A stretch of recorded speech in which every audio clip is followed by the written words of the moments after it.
El sonido del ulular del viento,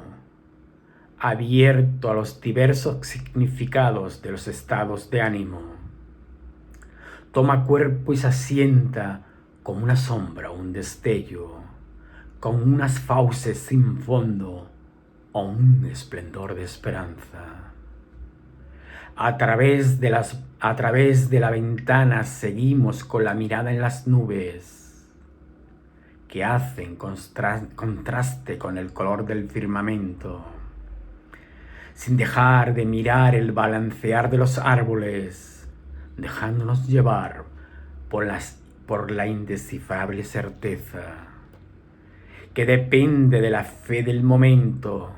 o de la duda permanente.